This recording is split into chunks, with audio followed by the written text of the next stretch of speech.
అందరికీ నమస్తేనుల్లా welcome to MR media Telangana. This is Rekha. నిన్న కవిత ప్రెస్ మీట్ పెట్టిన తర్వాత కొన్ని వ్యాఖ్యలు చేసిండ్రు. ఆ వ్యాఖ్యలతోనే మన తెలంగాణ సమాజానికి అక్కరబడే ముచ్చటున్నదంటే ఏమీ లేదు. అటు ఎప్పట్లాగానే కాంగ్రెస్ బీజేపీ నాయకులు ఏదైతే బీఆర్ఎస్ మీద ఆరోపణలు చేస్తూ ఉంటారో బీఆర్ఎస్ను బదనాం చేయాలి, కేసీఆర్ను బట్టగాల్చి మీదేయాలి, కేసీఆర్ రాజకీయ ప్రస్థానం లేకుండా చేయాలి, కేసీఆర్ పేరు వినబడకుండా చేయాలని చెప్పేసి ఏదైతే కాంగ్రెస్ బీజేపీ నాయకులు మాట్లాడతారో గా కాంగ్రెస్ బీజేపీ నాయకులు మాట్లాడిన ముచ్చట్లనే మళ్ళీ కొత్తగా రాసుకొని మళ్ళీ చెప్పినట్టు అనిపించింది తప్ప అందులో కొత్తదనం ఏమీ లేదు. ఏం చెప్తుందో అని చెప్పేసి అందరూ ఉత్కంఠతో ఎదురు చూసిండ్రు. ఎమ్మెల్సీ పదవికి రాజీనామా చేసిండ్రు, బీఆర్ఎస్ పార్టీ సభ్యత్వానికి రాజీనామా చేసిండ్రు. తర్వాత మాట్లాడుకుంటా హరీష్ రావు టార్గెట్ మెయిన్ సంతోష్ రావు టార్గెట్, హరీష్ రావును టార్గెట్ చేసుకుంటూ మాట్లాడింది. ఎక్కువగా హరీష్ రావు గారి మీద చేసిన వ్యాఖ్యలను మనం చూసినాము. అయితే మాట్లాడుకుంటే ఏం చేసిండ్రు కవిత గారు అని అంటే కేసీఆర్ గారిని ఓడించేందుకు అండ్ కేటీఆర్ గారిని ఓడించేందుకు కొన్ని లక్షల రూపాయలను పంపించిండ్రు. 2018లో కేసీఆర్ను ఓడించేందుకు ఒంటేరు ప్రతాప్ రెడ్డికి పైసలు పంపిస్తా అని చెప్పేసి చెప్పిండ్రు. ఆనాడు చెప్పిర్రని చెప్పేసి ఒంటేరు ప్రతాప్ రెడ్డి చెప్పిండు వీడియో అని చెప్పేసి మాట్లాడడం జరిగింది. అయితే ఒంటేరు ప్రతాప్ రెడ్డి దీని మీద స్పందించిండ్రు, మాట్లాడిండ్రు. ఏం మాట్లాడినో మనం జర్ర ముంగడికి పోయినాక చూసుకుందాం. కానీ ఆనాడు నుంచి ఈనాడు దాకా గజ్వేల్ నియోజకవర్గం ఏర్పాటు అయిన తర్వాత 15 సార్లు ఎన్నికలు జరుగుతాయి. 10 సార్లు కాంగ్రెస్ పార్టీ గెలిచింది. ఆ కాంగ్రెస్ కంచుకోటను ఇచ్చగొట్టి ఆ కాంగ్రెస్ జెండా ఎగరేసిన దాని మీద ఇలా బీఆర్ఎస్ పార్టీ వరుసగా జెండా ఎగరేసుకుంటూ వస్తుంది. వరుసగా కేసీఆర్ గారు అక్కడ ఎమ్మెల్యేగా నిలబడుతున్నారు, గెలుస్తున్నారంటే దానికి ముఖ్య కారణము హరీష్ రావు గారు. ఎవరిని అడిగినా చెప్తారు, ఏ మూలకు పోయి అడిగినా చెప్తారు. గతంలో సిద్దిపేటలో ఎమ్మెల్యేగా కేసీఆర్ గారు నిలబడి 1999 ఆ ప్రాంతంలో ఎమ్మెల్యేగా గెలిచిన ధృవీకరణ పత్రాలను కూడా హరీష్ రావు గారే అందుకునుడు కూడా జరిగింది. అటువంటి హరీష్ రావు గారిని పట్టుకొని ఇలా కేసీఆర్ గారిని ఓడించేందుకు పైసలు పంపిండ్రు హరీష్ రావు అని చెప్పేసి. హరీష్ రావు ఒంటేరు ప్రతాప్ రెడ్డికి పైసలు పంపిండ్రు, కాంగ్రెస్ నాయకులకు పైసలు పంపినని చెప్పేసి మాట్లాడడము నిజంగా విడ్డూరమే అని చెప్పేసి ముక్కు మీద ఏలేసుకుంటా ఉన్నది తెలంగాణ సమాజం. కేసీఆర్ నీడలాగా, కేసీఆర్ వెన్నంటే, కేసీఆర్ మాట జవదాటకుండా, కేసీఆర్ ఎప్పుడు పదవులను వదిలిపెట్టి రమ్మంటే అప్పుడు, ఎప్పుడు తృణప్రాయంగా గడ్డి పోచల్లాగా ఇడిచిపెట్టి రమ్మంటే అప్పుడు మంత్రి పదవులకు ఏ పెద్ద పదవైనా రాజీనామా చేసి మరీ వచ్చిండ్రు హరీష్ రావు గారు. ఎందుకు ఏమిటి అని ప్రశ్నించకుండా ఎప్పుడు కేసీఆర్ గారి అడుగుజాడల్లో నడుచుకుంటా కేసీఆర్ గారు చెప్పిన పని తూచా తప్పకుండా చేసి తెలంగాణ ప్రజలకు ఎంతో మేలు చేసి నిత్యం ప్రజలలో ఉండే నాయకుడు హరీష్ రావు గారు అని చెప్పేసి తెలంగాణ సమాజం ఇలా మాట్లాడుకుంటా ఉన్నది. కావాల్సుకొని ప్రత్యేక ఎజెండాతో ఒక కక్షపూరితమైన రాజకీయంతో ఇలా వెనక ఎవరో ఉండి నడిపిస్తే ఇలా నడుస్తూ ఉన్నారు. కవిత ఒత్తిళ్లకు గురవుతా ఉన్నారు, ఒత్తిళ్లకు లొంగుతూ ఉన్నారు ఆమె అని చెప్పేసి చాలా మంది నిపుణులు మాట్లాడుతూ ఉన్నారు. నిన్న కవిత ప్రెస్ మీట్ పెట్టిన తర్వాత ఇక్కడ మీరు పాయింట్ అర్థం చేసుకోండి. 1 గంట ప్రాంతంలో సిబిఐకి అప్పచెప్పాలని చెప్పేసి శాసనసభ తీర్మానించడం జరిగింది అని చెప్పేసి రేవంత్ రెడ్డి గారు మాట్లాడంగానే తెల్లారే 5 గంటలకు కవిత గారు ప్రెస్ మీట్ పెట్టి ఫుట్బాల్ ఆడిన హరీష్ రావు గారిని ఇటు 7 మందిని ఒంటి చేత్తో ఎదుర్కొని కాళేశ్వరం అంటే ఏంది, సబ్జెక్ట్ ఏంది అని చెప్పేసి ఎన్నిసార్లు మైక్ కట్ చేసినా ప్రయత్నం చేసినా కూడా ట్రబుల్ షూటర్గా, ఇలా ట్రబుల్ షూటర్ కాదు బబుల్ షూటర్ అని చెప్పేసి మాట్లాడతారు. ట్రబుల్ షూటర్ అనే పేరు హరీష్ రావు గారికి హరీష్ రావు గారు పెట్టుకున్న పేరు కాదు, అది తెలంగాణ సమాజం ఇచ్చిన పేరు, కేసీఆర్ ఇచ్చిన పేరు ట్రబుల్ షూటర్ అని చెప్పేసి.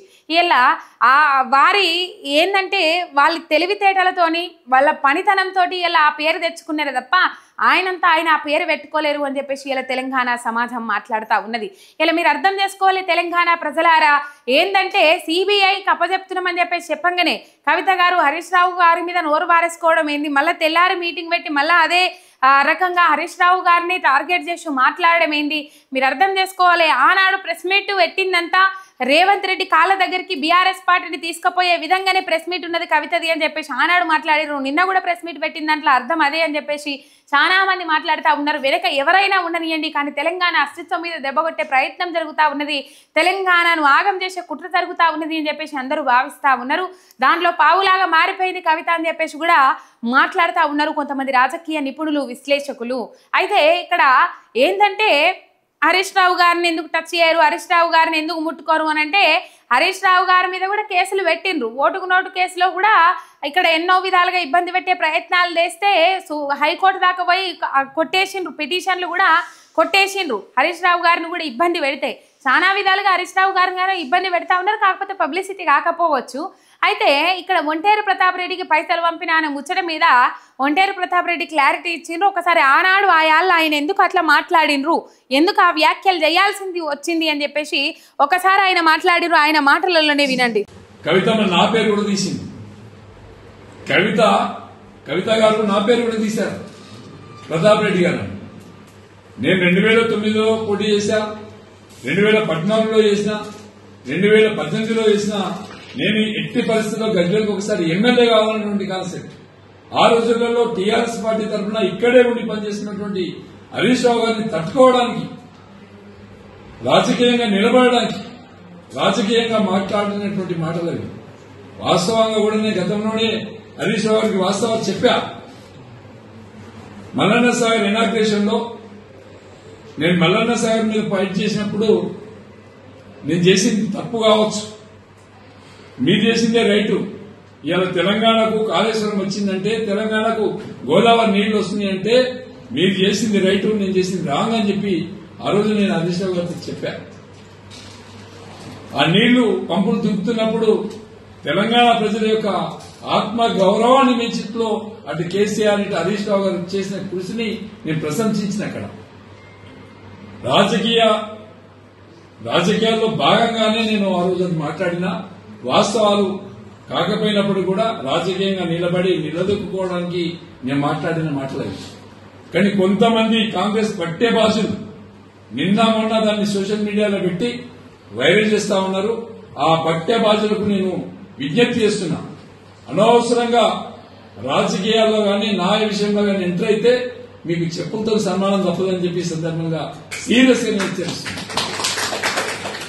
రాజకీయంగా హరీష్ రావుని ఎదుర్కోండి, రాజకీయంగా బీఆర్ఎస్ పార్టీని ఎదుర్కోండి, రాజకీయంగా మమ్మల్ని ఎదుర్కోండి. సౌటలు దద్దమ్మలు చేసే పని సోషల్ మీడియా ఉంది కదా అని చెప్పి ఇష్టం వచ్చినట్టు వాడుకుంటే తప్పకుండా మీకు రేపు జరిగే లోకల్ బాడీ ఎలక్షన్లలో డిపాజిట్లు కూడా రానియమని చెప్పి సందర్భంగా సీరియస్ గా హెచ్చరిస్తున్నా. రైట్, ఏమంటున్నారు? అది పాత వీడియో కావాల్సుకొని కాంగ్రెస్ బట్టబాజీ నాయకులు కావాల్సుకొని ఇప్పుడు దింపుతా ఉన్నారు. అది పాత వీడియో. నేను ఆనాడే చెప్పడం జరిగింది, ఎందుకు మాట్లాడినో చెప్పడం జరిగింది. ఇలా కేసీఆర్ ఎమ్మెల్యేగా నిలబడ్డారు కాబట్టి ఆ నియోజకవర్గం ఇప్పుడు సెగ్మెంట్లు దాదాపు 2018లో మెదక్లో 10 సెగ్మెంట్లో గెలిపించిన ఘనత హరీష్ రావు గారిది. ఇలా ఆనాడు పైసలు పంపిండ్రు హరీష్ రావు గారు అని చెప్పేసి ఇలా పైసలు పంపిండ్రు అని చెప్పడానికి ఏమన్నా ఉన్నదా అనొల్లా? మీరు అర్థం చేసుకోండి. 15 సార్లు అంటే గజ్వేల్ నియోజకవర్గము ఏర్పడిన తర్వాత 15 సార్లు ఎన్నికలైతే 10 సార్లు కాంగ్రెసే గెలిచింది. 5 సార్లు వరుసగా కేసీఆర్ గారు గెలుచుకుంటూ వస్తున్నారని అంటే ఇక్కడ హరీష్ రావు గారి పాత్ర లేనట్టేనా? ఒకవేళ నిజంగానే హరీష్ రావు గారు పైసలు పంపుంటే ఇలా కేసీఆర్ అక్కడ గెలవకపోతుండే కదా.